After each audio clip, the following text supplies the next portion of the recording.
Hello friend, welcome to my YouTube channel excellent success group. तो friend, आज हम discuss करेंगे क्लास 9 में चैप्टर 7 ट्रायंगल की थ्योरम 7.6। बोला गया friend, if two side of a triangle are unequal, कि किसी ट्रायंगल की दो साइड इक्वल नहीं है, the angle opposite to the larger side is a larger. ठीक है, यानी कि जो सबसे बड़ी साइड होगी उसके सामने वाला एंगल क्या होगा, सबसे बड़ा होगा। तो फ्रेंड, इसके लिए मैंने क्या किया, मैंने कोई ट्रायंगल बनाया। ठीक, जैसा कि मेरा ये हो गया, इसका नाम दे दिया मैंने ए बी सी। ठीक है, ये मेरा मैंने ट्रायंगल ले लिया। बोला गया है कि बड़ी साइड कौन है मेरी, ए सी के सामने वाला एंगल कौन है, बी।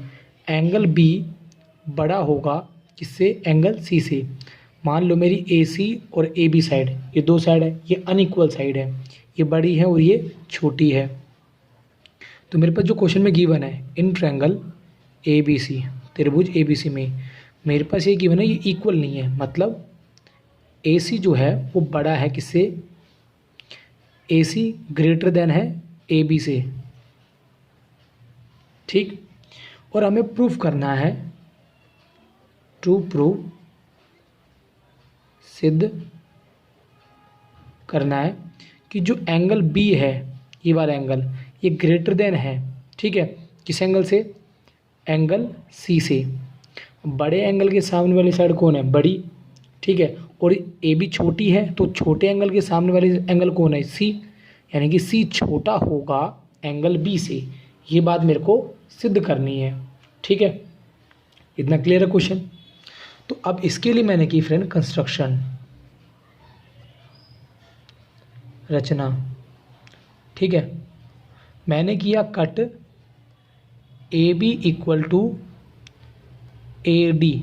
ठीक है, मैंने ए बी के इक्वल मानकर कोई कट लगा लिया और इसका नाम दे दिया ए डी। और इस तरीके से कट लगाया कि ए डी इक्वल किसके हो, ए बी के। ये मैंने बाय कंस्ट्रक्शन के थ्रू किया है। तो फ्रेंड, कट करने के बाद ये मेरा क्या बनेगा, एक ट्रायंगल बनेगा जिसका नाम होगा ए डी बी। इसमें मैंने ये साइड इसके इक्वल ले ली है। ठीक है, अगर किसी ट्रायंगल की दोनों साइड इक्वल हों तो उनमें बनने वाले एंगल क्या होते हैं, इक्वल होते हैं। ये वाला एंगल इक्वल होगा इस वाले एंगल के। तो मैंने लिखा, in triangle A D B, त्रिभुज ए डी बी में ए डी बराबर है ए बी के। ठीक है, तो angle A D B equal होगा ए बी डी के।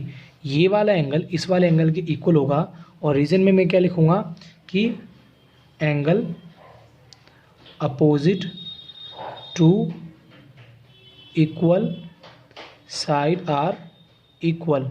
ठीक है, यानी कि समान भुजाओं के सम्मुख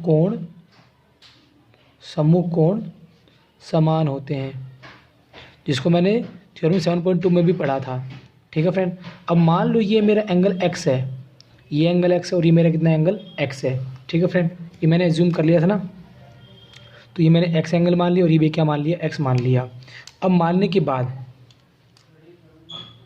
ये वाला, ये एक्स माना मैंने और ये वाला मैंने एक्स माना है। ठीक है फ्रेंड, अब मानने के बाद मेरी ये क्या, एक स्ट्रेट लाइन है जिसका नाम है ए, ये डी है, इसका नाम बी है, इसका नाम सी है।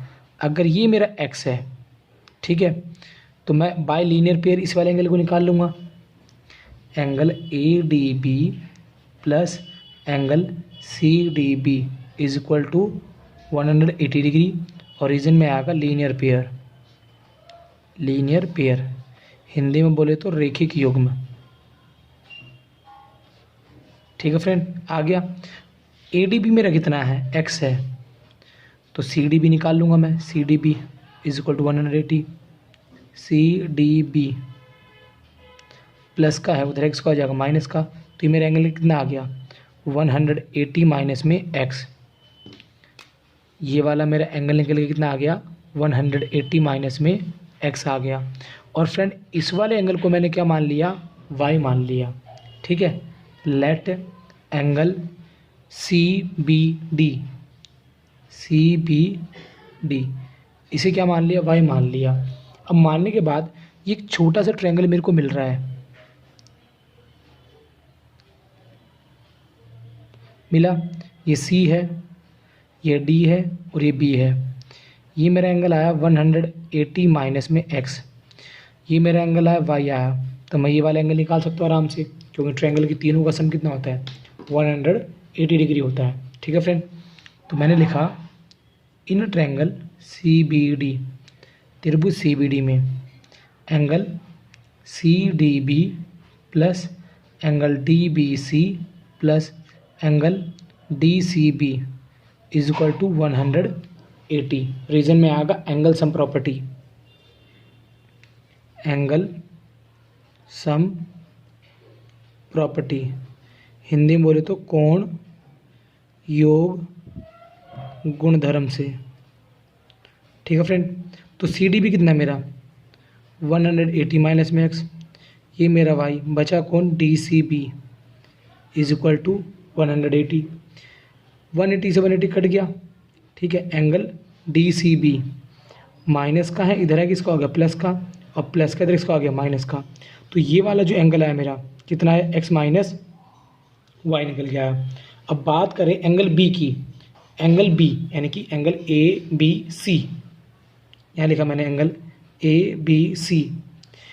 ये दो एंगल का कॉम्बिनेशन है, एंगल एक्स और एंगल वाई। अगर दोनों को जोड़ दूंगा तो मेरा कंप्लीट एंगल आ जाएगा एंगल ए बी सी। तो मैंने यहाँ लिखा एक्स प्लस वाई। अब फ्रेंड देखा जाए तो ए बी सी तो आ रहा है एक्स प्लस वाई और ये मेरा आ रहा है एक्स माइनस वाई। एक एग्जाम्पल लेते हैं, मान लो एक्स मेरा 5 है, ठीक है, वाई मेरा 3 है, 5 माइनस 3 कितना आएगा 2। एक्स मेरा 5 है, वाई मेरा 3 है, कितना आएगा 8। क्लियरली नज़र आ रहा है कि दो छोटा है और 8 बड़ा है। तो जो एंगल ए बी सी होगा, एंगल ए बी सी यानी कि एंगल बी ग्रेटर देन होगा। अब डी सी बी यानी कि ये वाला एंगल एक्स माइनस वाई यानी कि छोटा है, ठीक है, तो एंगल बी बड़ा होगा किससे, एंगल सी से। ठीक है, देयरफॉर इसलिए, ठीक है, जो डी सी बी है वो तो ये दे रखा है एंगल, और जो ए बी सी है वो ये वाला एंगल है। ठीक है फ्रेंड, इतनी बात क्लियर है। तो मैंने ये बात तो प्रूफ कर दी कि ए बी छोटी है बट ए सी बड़ी है, जिस वजह से एंगल बी बड़ा होगा। फ्रेंड जैसे मैंने ये किया है बिल्कुल सिमिलरली अब मैं दूसरी वाली साइड को भी ऐसे प्रूव कर सकता हूँ। तो मैं लिखूंगा सिमिलरली,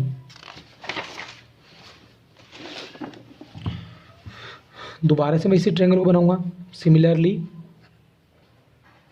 ठीक है, हिंदी में लिखूंगा इसी प्रकार।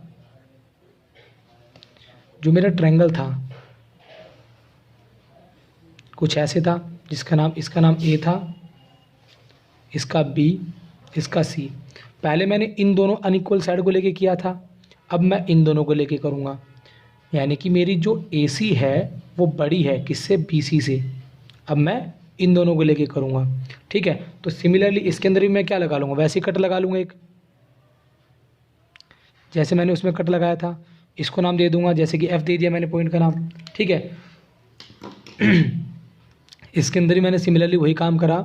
तो इससे मैं प्रूफ कर सकता हूँ, यानी कि इसको मैं वैसे लेके सॉल्व कर लूँगा, C F is equal to B F. तो ये दोनों मेरे क्या एंगल हो जाएंगे, इक्वल हो जाएंगे। ठीक है फ्रेंड, तो फ्रेंड इसको करने की ज़रूरत नहीं क्योंकि मैं पहले भी कर चुका हूँ। ठीक है, जैसे मैंने फर्स्ट पार्ट में किया ना कि जो साइड बड़ी होगी उसके सामने वाला एंगल भी कौन होगा, बड़ा होगा। ठीक है, तो यहाँ पर मेरी ए सी बड़ी है इसके मुकाबले में बी सी से। ठीक है, तो पिछले वाले पार्ट को यूज़ करते हुए सिमिलरली मेरा जो एंगल ए होगा, ठीक है, एंगल ए होगा वो छोटा होगा किससे, एंगल बी से। ठीक है, प्रूफ करना चाहूँ तो पिछले वाले क्वेश्चन की तरह सिमिलरली प्रूव कर सकता हूँ। तो इनडायरेक्टली कहने का मतलब क्या हुआ कि बड़े एंगल के सामने वाले जो सामने वाला एंगल होगा हमेशा क्या होगा, बड़ा ही होगा। ठीक है फ्रेंड, पिछले वाले पार्ट की तरह अगर मैं इसमें कट लगाए करना चाहूँ कि ये वाली साइड और ये वाली साइड इक्वल होगी, तो ये एंगल और ये वाला एंगल दोनों इक्वल होंगे। सिमिलरली पिछले वाले क्वेश्चन की तरह होगा, लेकिन एक बार प्रूफ कर दिया तो उसको दोबारा प्रूफ करने की ज़रूरत नहीं है। ठीक है फ्रेंड, मैं सिमिलरली लिखूंगा और लिख दूंगा भाई ए सी बड़ा है किससे, बी सी से, इस वजह से बड़े एंगल के सामने वाली साइड कौन होगी, बड़ा वाला एंगल, सामने वाला एंगल होगा बड़ा, एंगल ए सी। ठीक है फ्रेंड, तो उम्मीद करता हूँ फ्रेंड यही मेरे को प्रूफ करना था, और इसी के साथ मेरी थ्योरम 7.6 यहाँ पे कंप्लीट होती है। ठीक है फ्रेंड, उम्मीद करता हूँ आपको ये थ्योरम समझ में आ गई होगी। अगर फ्रेंड वीडियो अच्छी लगी हो तो लाइक का बटन दबाएं, और नए आए तो चैनल को सब्सक्राइब कर लें। ठीक है फ्रेंड, तो मिलते हैं अगली वीडियो में। Okay, bye bye, thank you.